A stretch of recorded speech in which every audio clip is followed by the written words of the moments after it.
I had run across a podcast during a time in my life where I had considered myself to have been at my lowest. The host had asked the question, "Are you watering weeds or flowers?" And the host was not referring to your garden, but rather to your life and the people you surround yourself with. This quote had sunk deep, and it made me wonder if there were some things I needed to work on in my own garden. From this single quote, I had developed the 3 necessities to the hypothetical garden of life: soil, sunlight, and weed maintenance. In non-metaphorical terms, environment, your actions and habits, and people. I will dive into these 3 aspects of the hypothetical garden of life, as well as provide examples of how I applied them to my own personal life. Weeds. Weeds are the most deceiving element of a garden. As a child, I never understood why my mother had pulled the weeds out of the garden. In my eyes, the dandelions were just as beautiful as the flowers we had planted last spring. What I had not realized was that those weeds and dandelions were preventing the growth of all the other plants in the garden. They were taking up the sunlight and obtaining all the nutrients from the soil, leaving nothing for all the other plants.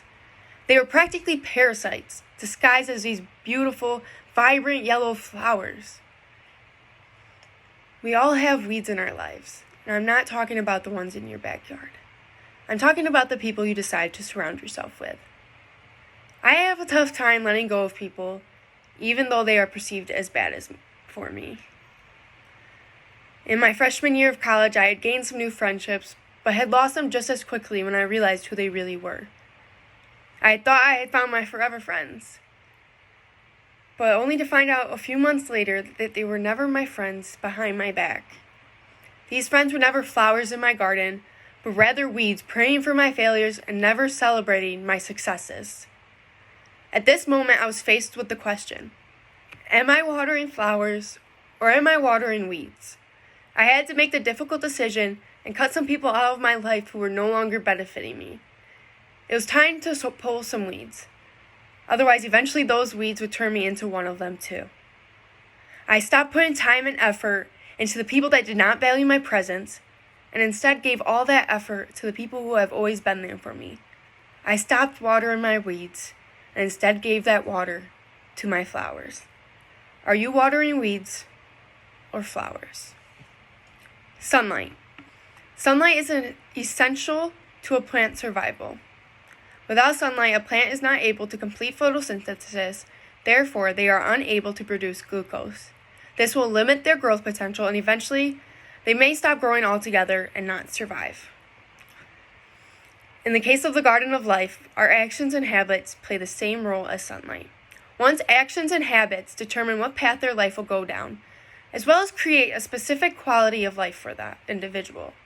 In my first semester of college, I had failed with a 2.0 GPA, which in my eyes was a complete failure. When I look back at it now, I realized where it had all gone wrong. I had prioritized my social life over studying and my schoolwork. I slept most of my free time away and constantly procrastinated on my coursework.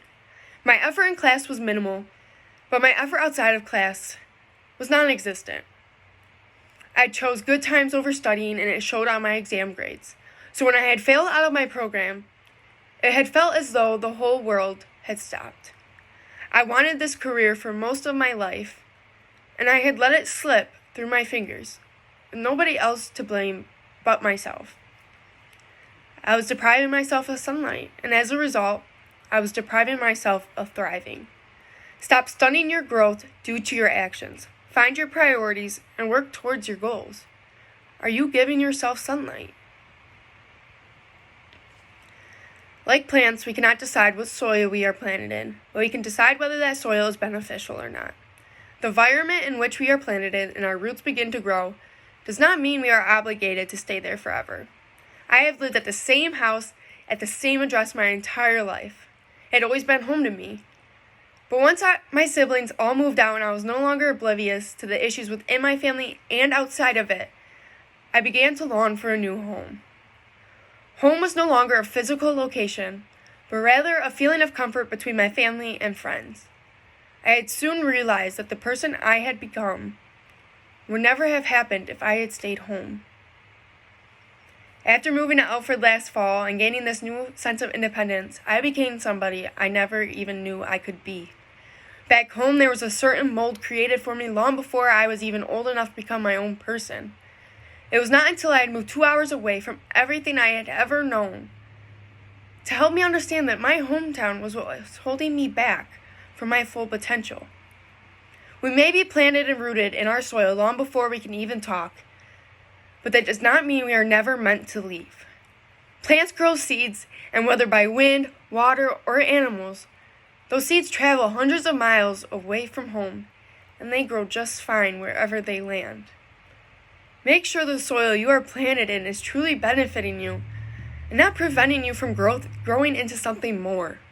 Whether it is your hometown, a school, or your workplace, if it is not benefiting you and supporting you, then you are not meant to be there.